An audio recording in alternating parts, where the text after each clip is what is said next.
In this session, we're going to use ScreenHaven to share the whole screen for others to look at. So let's launch ScreenHaven here, and instead of going into subscribe, we'll click on the publish button down here, and then I'll close down the subscribe window. We don't need that anymore.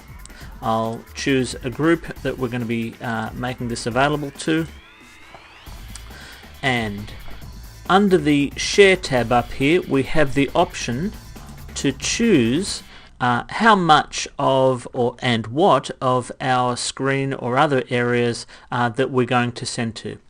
Now at the moment my screen resolution is set to 1280 by 800, so we can see the resolution down here.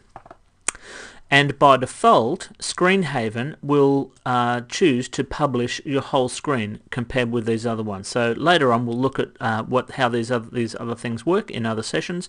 At the moment, the default whole screen is what we want, and it's showing us how much there.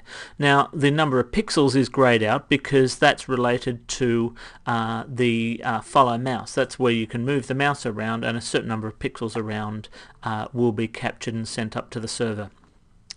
Further down here we have the number of seconds. By default it's going to send up a screen image every 15 seconds. Usually the computers and the networks aren't fast enough to handle a screen update every second, but you can see how much you may want to go. Now if you want, you can set it to a larger or small amount. Depends on how frequently your screen is likely to change. 15 seconds is usually enough. Down the bottom here further we have the resolution. In other words, sure, it's going to grab our whole screen, but before it actually puts it up onto the cloud, is it actually going to shrink it down?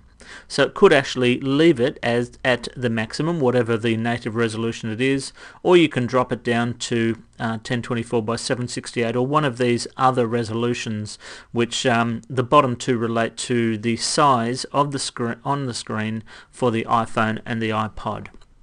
So it could actually take this 1280 by 800 screen and shrink it all the way down to 320 by 240 before it sends it up to the cloud. Now that would make a very low resolution and very pixelated image at the other end. You wouldn't be able to see the fine detail of the image on your screen, but it would certainly be a lot smaller and a lot faster to transfer around.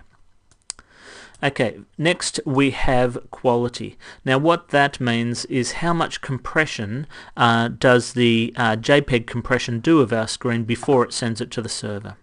So by default it's 50%. If you want a high resolution, high quality image, then choose 90%. If really having it a bit blocky and blurry is not a problem, then you can reduce it further below 50% if you would like. Now, down at the bottom of the list here we have the number of screens to keep. By default it sets it to 10. In other words, it'll keep the last 10 whole screens worth up on the cloud. If you have people connecting in, downloading the screens all the time, well, they will get all of the screens that they've been connected on for, including the last 10 that are on the server. But if you have people who are late to a presentation and you've already gone past your 10, it's keeping a sliding window of the last 10, then they'll have missed out on the first portion of your presentation.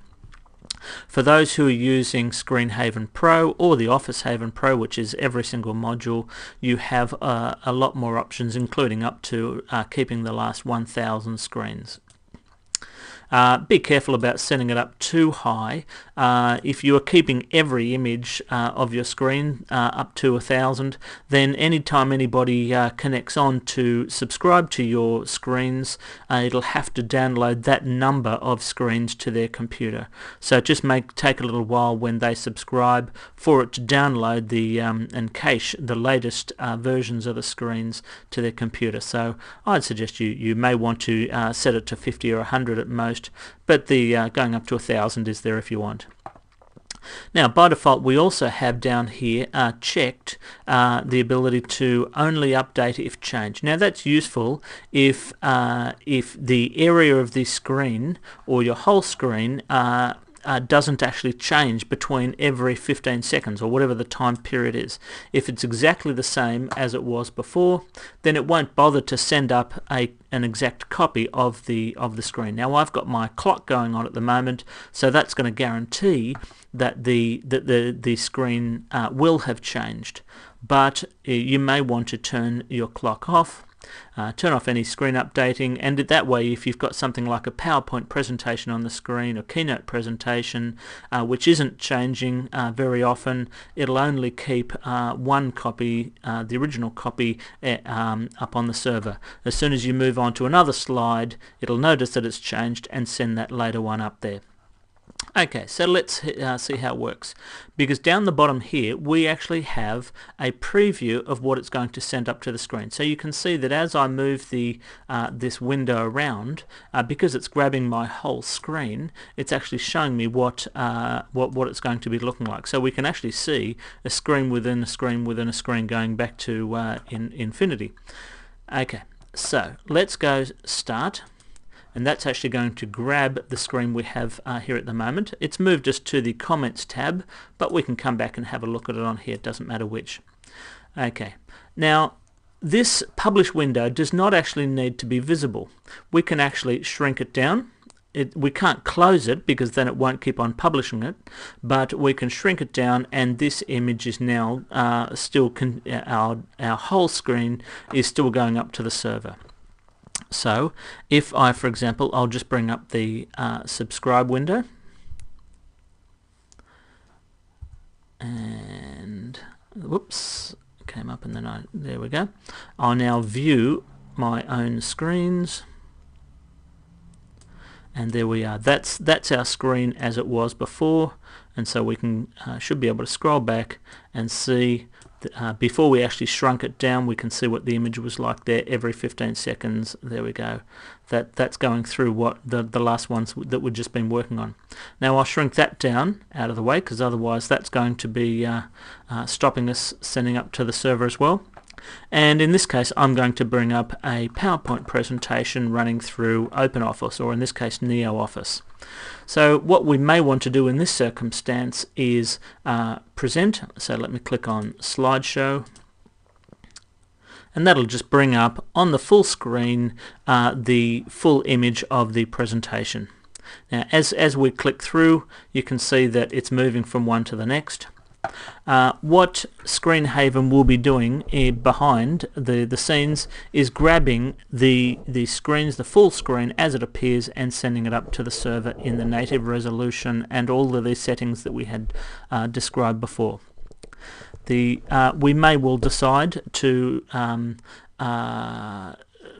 pause. We can go back to it if we want to, because the screen now isn't changing. Because it should only, if we're on this screen more than 15 seconds, it should see that the screen is exactly the same and not bother to send it up again. So let me move on to the next window. We'll wait for a little while. The advantage now is that we could be talking on the phone to with a teleconference with dozens of people anywhere in the world, and they are able to see the presentation that I've got on my screen. We're not limited like other technologies that have to look all the way into my computer, and I don't need a very fast network to support dozens of people connecting in. I don't need lots of memory. I don't need a super fast computer.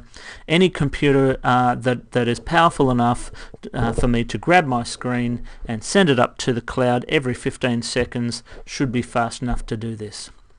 Okay, so that gives you an idea of how the using the whole screen works. Let me move that out of the way. I'll come back to the subscribe, and there we go. We can see the movies as the screenshots as they were. There's the one that before we started. Once we started, you can see there you go. There are the full screen shots of my presentation. I'd suggest I probably come in here and pause it for the moment, which still lets other people check to see if there are new slides on the server, but what it means is that my computer is when it's paused, won't be sending up new screens.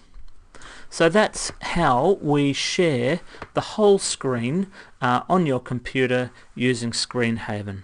I hope you find that useful. Thank you and goodbye.